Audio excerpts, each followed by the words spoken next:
A diplomacia de Trump em ação, um enviado especial a Moscou e um arsenal reforçado em Kiev, a combinação que está colocando o Kremlin contra a parede. Enquanto a inteligência ucraniana humilha Putin com golpes precisos, analistas russos tremem ante o que pode vir pela frente em agosto.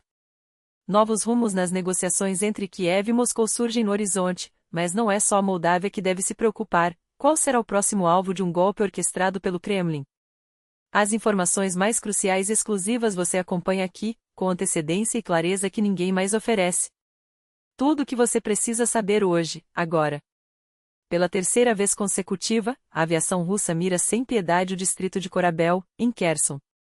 O alvo preferencial? A ponte Ostrovsky, novamente atingida. Um civil não resistiu aos bombardeios. O tráfego segue difícil, mas não foi interrompido. Segundo Alexander Prokudin, chefe da administração militar regional, cerca de 1,8 mil moradores ainda resistem na área. Um apelo urgente aos que permanecem: abandonem Korabel enquanto há tempo. Suas vidas não valem o risco. Ajuda garantida em cada etapa da evacuação. Fontes próximas ao Kremlin revelam que as bombas guiadas FAP-3000 foram usadas no ataque. Há quem diga que palavras amáveis abrem portas, mas quando se trata de negociar com Moscou, um argumento contundente e bem armado faz toda a diferença. Parece que Washington finalmente decifrou a fórmula para lidar com Putin. Às vésperas da visita do enviado especial de Trump, Steve Witkoff, a Moscou, a embaixadora dos Estados Unidos na OTAN deixou claro o plano. O presidente Trump é um pacificador, mas a pressão sobre a Rússia passa por fortalecer aliados com armamentos de ponta, forçando o regime a sentar à mesa de negociações e selar um cessar-fogo duradouro.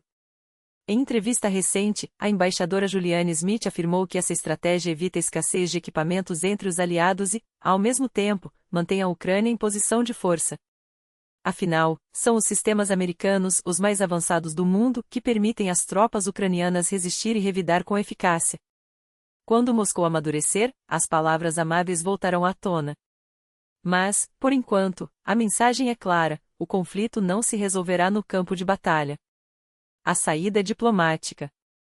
Fontes confidenciais reveladas pela Reuters indicam que Estados Unidos e aliados europeus da OTAN estão prestes a injetar 10 bilhões de dólares em armamentos para a Ucrânia, por meio de um novo mecanismo. Enquanto isso, um golpe simbólico abala o orgulho de Putin. 10 dias após o ditador russo participar solenemente da cerimônia de acharmento da bandeira no submarino nuclear Knyaz Pocharski, documentos sigilosos da embarcação caíram nas mãos da inteligência ucraniana. Listas da tripulação, instruções de combate, esquemas técnicos e ordens operacionais, tudo agora nas mãos do GUR, o Serviço de Inteligência de Kiev. Essas informações são uma mina de ouro, revelam não só as vulnerabilidades do Knyaz Pocharski, mas de toda a frota de submarinos do Projeto 955A, pilar do mito imperial que sustenta a agressão russa.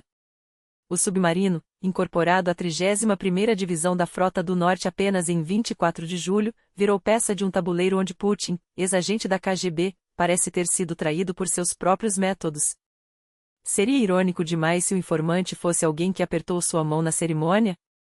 Enquanto isso, as forças armadas ucranianas preparam uma surpresa de proporções épicas para as tropas russas. O comandante Alexander SYRSKY articula, às pressas, um grupo de ataque formado por 8 brigadas pesadamente armadas. A informação não vem de agências ocidentais, mas do próprio jornal russo Moskovsky Komsomoletes. Além disso, dezenas de unidades não tripuladas estão sendo mobilizadas, estimativas falam em até 50. Juntas, essas forças podem somar cerca de 20 mil combatentes nos próximos dias. Analistas pró-Kremlin, como Vladislav Shurigin e Sergei Lebedel, não escondem o temor: SYRSKY pode estar arquitetando algo tão ousado quanto a Operação de Kursk do ano passado. O alvo. Difícil prever. Pode ser o Sul, com um avanço em direção a Tokmak e Berdyansk, cortando a rota terrestre para a Crimeia. Ou uma investida na região do Arco Kharkiv e Belgorod. O certo é que o inverno pode chegar mais cedo para as tropas de ocupação. Uma notícia que aquece o coração: Volodymyr Zelensky confirmou que, após rodadas de negociações em Istambul, um novo acordo de troca de prisioneiros está em andamento. Até 1.000 defensores ucranianos podem voltar para casa.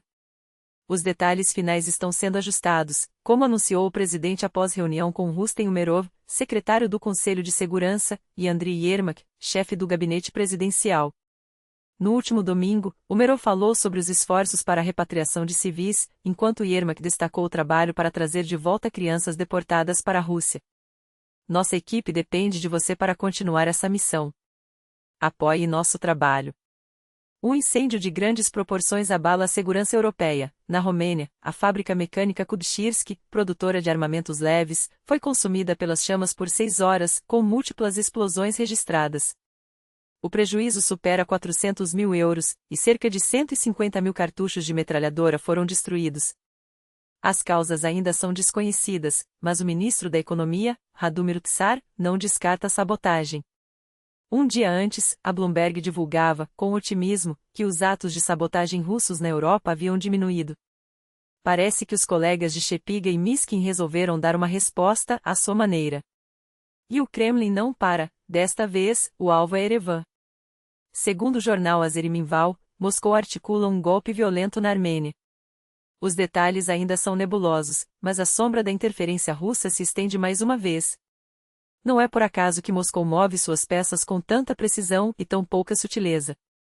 As manobras para unificar a oposição armênia sob uma bandeira revanchista não são apenas especulação, são um manual de desestabilização já testado em outros cantos do antigo Império Soviético. O alvo: derrubar Nikol Pashinyan a qualquer custo, e o instrumento preferido são os mesmos fantasmas do passado, o clã de Karabakh, destronado mas ainda influente, e os círculos nostálgicos que sonham em reescrever a história com sangue.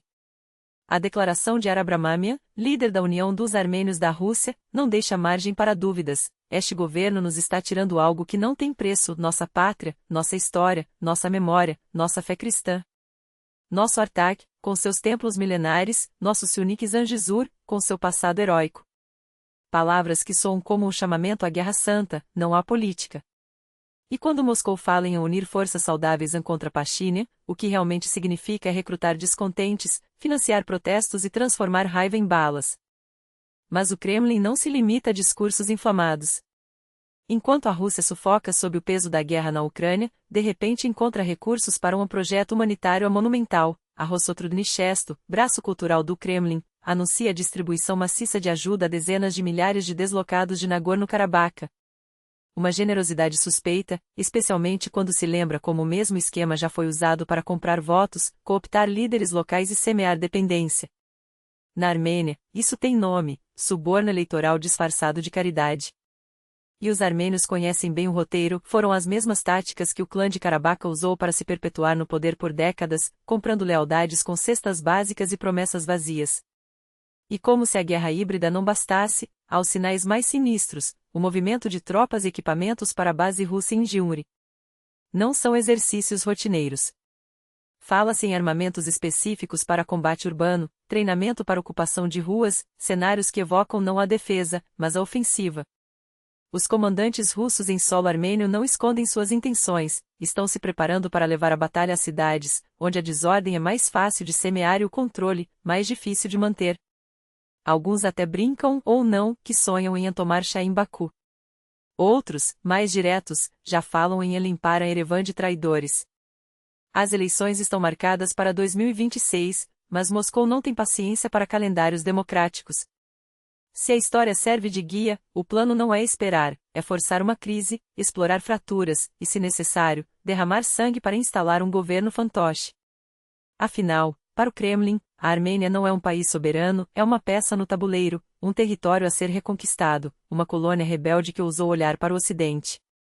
Enquanto isso, do outro lado do mundo, a natureza parece zombar da lógica humana. Na Austrália, onde o inverno deveria ser ameno, uma nevasca atípica paralisa regiões, derruba fios de energia e transforma estradas em armadilhas. Os australianos, acostumados ao sol escaldante, saem às ruas para brincar com a neve como crianças, alguns pela primeira vez na vida. É surreal. Sempre sonhei em ver neve, diz um morador, enquanto tira selfies diante de um cenário que parece saído de um filme. Até Donald Trump, ávido por campos de golfe impecáveis, teria que admitir: este não é um dia para atacadas. A natureza, ao menos, não escolhe lados. Mas voltando à geopolítica, uma coisa é certa: Enquanto o mundo se distraía com flocos de neve fora de época, Moscou seguia seu plano com a frialdade de um jogador de xadrez que já viu o checkmate. A pergunta não é se haverá um novo golpe na Armênia, mas quando e quantos vão pagar o preço. Fique atento. Compartilhe esta análise. Quanto mais olhos estiverem abertos, menos espaço terão as sombras. Até a próxima!